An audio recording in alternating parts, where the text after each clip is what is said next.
We are going to talk today about the single best #1 writing coaching session I have ever had and how it has completely changed my life. Like, it has changed the way I see the world, the way I take in information, the way I schedule my days, the way I organize myself, and most importantly, it has cured my writer's block, which I'm kind of embarrassed to admit. I have taken months off where I literally do nothing else. I wasn't making YouTube videos. I wasn't working on my business. I wasn't even answering emails for my business because I was in the writing cave. And what happened there was not a lot of anything because I had writer's block. And I was just getting really frustrated and I wasn't getting anywhere. And I just kind of felt like a failure. And so this one writing coaching session has literally changed everything for me. So I want to share that with you and tell you more about it. And hopefully, maybe you can try it out and it will work miracles for you too.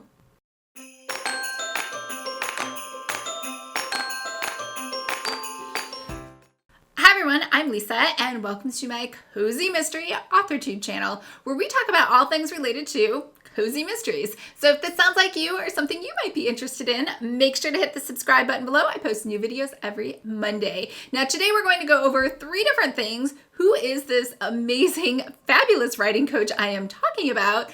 2, what exactly was included in our coaching session? And 3, how did I cure my writer's block and what did I learn? So first, this is my friend Becca. She is a very prolific writer in both sweet romance, historical romance, cozy mysteries, and she writes some other secret projects under a secret pen name. So Becca writes a ton of stuff. Now, we actually have been friends for a little over 4 years, and we've never actually talked about her writing coaching for me. Obviously, she's a friend. She's not trying to sell me. But I had heard about Becca through all of these writer Facebook groups where people were like, I cried when I had my session with Becca and everything clicked and it just made so much sense. And I was like, wow, I want to have that kind of a breakthrough session. This is my friend. Why don't I just go ahead and sign up?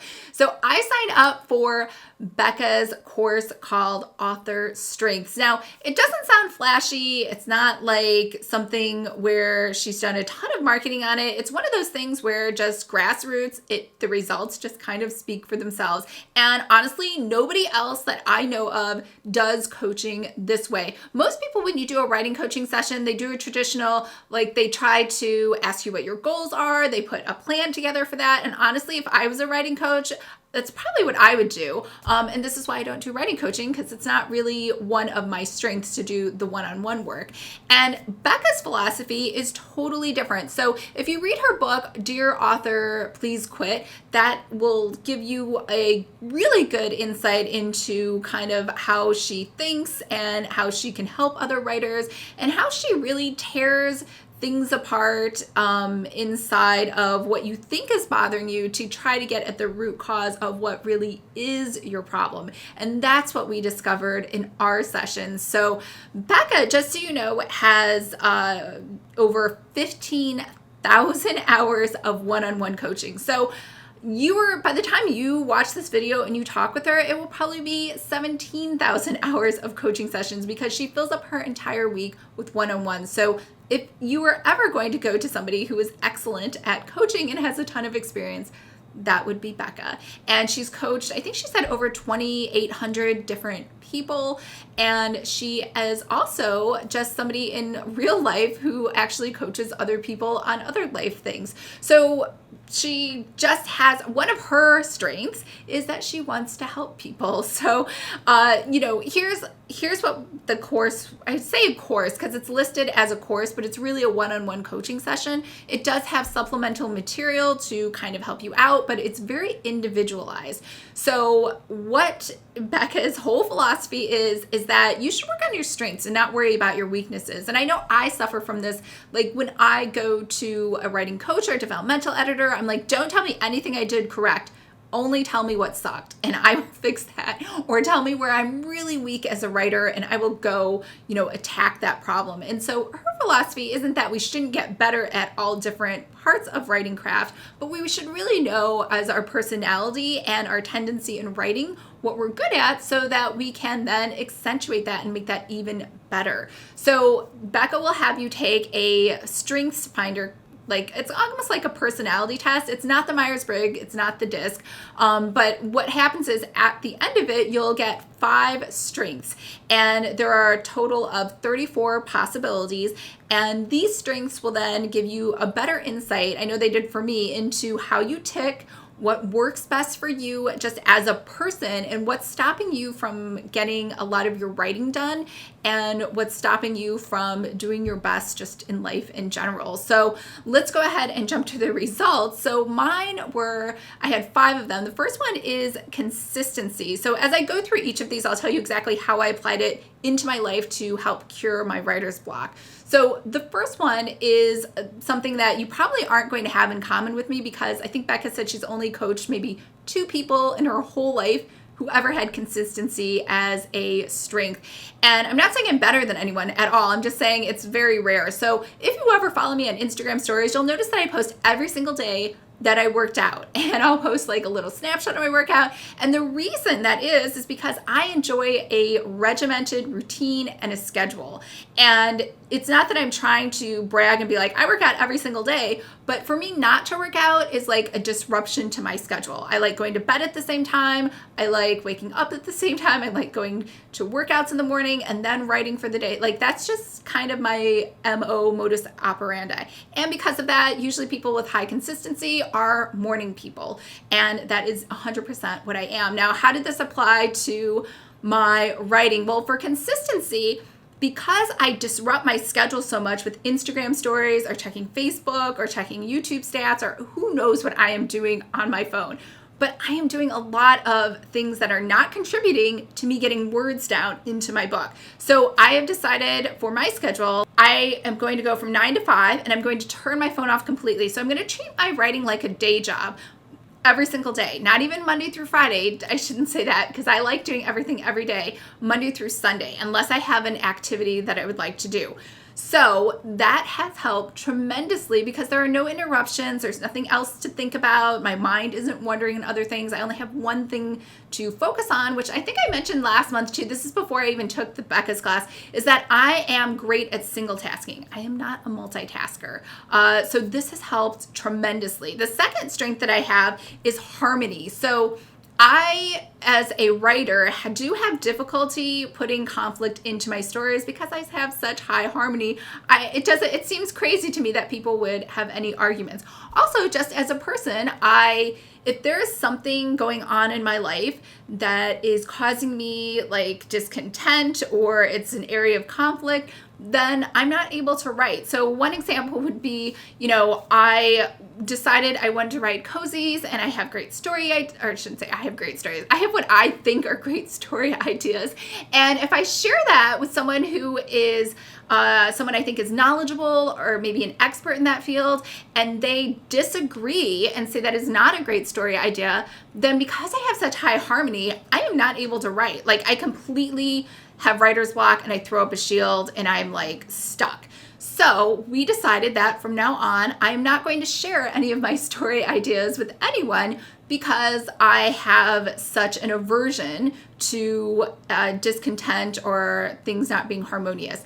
The third one is achiever, and I like checking things off a list. I love my to-do list. I don't think there is anything else I live for more than to wake up, make my to-do list, check things off of that to-do list. Now, because of that, I am excellent at social media, platform building, list building, and however, I am not so great at just sitting down and writing, because that is a longer process. It is not something I can check off a list like wrote a book. Like, that's going to take a long time for me to check that box off. Whereas like all of these other things, post up a video, edit my video, create a thumbnail for it, send out a newsletter. All of those things are easily digestible tasks that I can get done over the course of the day. And because I'm an achiever, it makes me feel better to check that off the list. So I do have to be aware of trying to balance that with my writings, which I'm sure you've noticed. Like, I think I made an announcement like last month.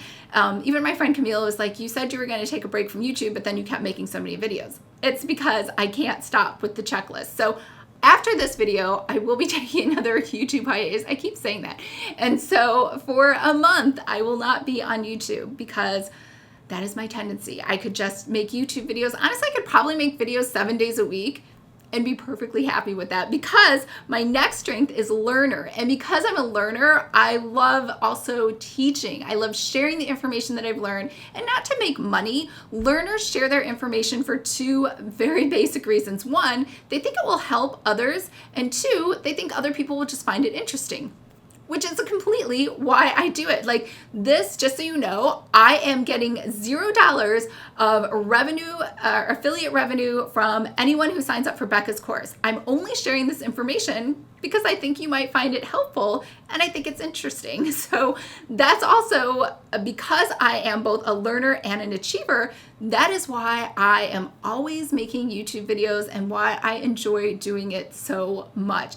Now, the other thing with learner is that I could literally just spend all my time going to writing conferences, reading craft books, taking courses, and never do any writing because I so just love the process of learning. Now, the good part about that is learners are able to assimilate new information very quickly, but the problem is they just don't want to stop learning. So the good news is I could stop and then start writing, which I will be doing. So I put a time limit on the amount of time that I can spend learning versus trying to do some execution. Because the fifth and last one is context. So I mentioned this briefly because I'm a high context person. I like going to experts in my field.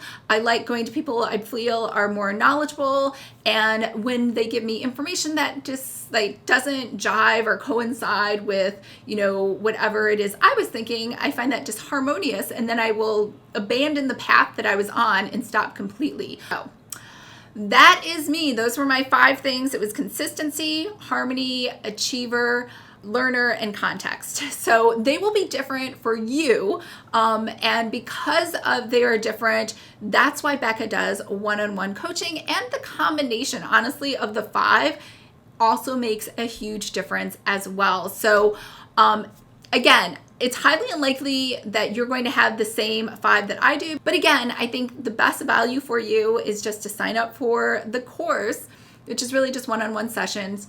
Find out how it works for you. I can't even tell you how mind bending, life-changing it was just to understand the way that I tick. And I understand now that I am 100% a plotter, and I was never ever going to be a pantser, not ever in my life. That's why I'm not a fan of Save the Cat. I'm not a fan of the hero's journey because it's not enough information and details for me. I don't have enough context, so I need to know all the things. Like if you saw my video on how I outline a scene, it had 10 elements, and that's after that is after I did the plot. That's after I did the character, goal, motivation, conflict. Only then will I write all of those things, even though they may not make it into the scene. At least now I know, because I'm a high context person, I do need to have all of that information to feel comfortable with writing the actual scene. So again, life-changing. Let me just recap everything for you from the beginning. We were talking about in this video how I cured my writer's block and how I had the best writing coaching session ever. And that was one with my friend Becca, who is amazing, and another author so she totally gets it and understands. The second is the course was called Author Strengths, which is really not a course. It's more of a one-on-one session. And 3, how did it change my writer's block? I went through all of those different things and how my 5 strengths really helped me to understand how I need to adjust my personality and my schedule, how I do things. And most importantly, honestly, it just brings me an inner peace where I feel so much better about the things that I'm doing. I no longer ever check listicles or if I do, I know how to take that information in and say, you know what? Forcing myself and staring at a blank page just to get some words down to keep going, that's something that works great for pantsers. Does not work well for me because I like plotting and outlining. So, I think this will help you anytime you read any kind of writing advice or having a writing conversation with anybody anywhere. So let me know in the comments below if you have any questions. I can't recommend this course enough. And I will see you guys on Monday. Oh, I won't see you guys on Monday because they said I was taking a break from YouTube. I'm so bad. I have such a natural tendency to be a learner and a teacher. So I will see you guys in a month. All right. Bye.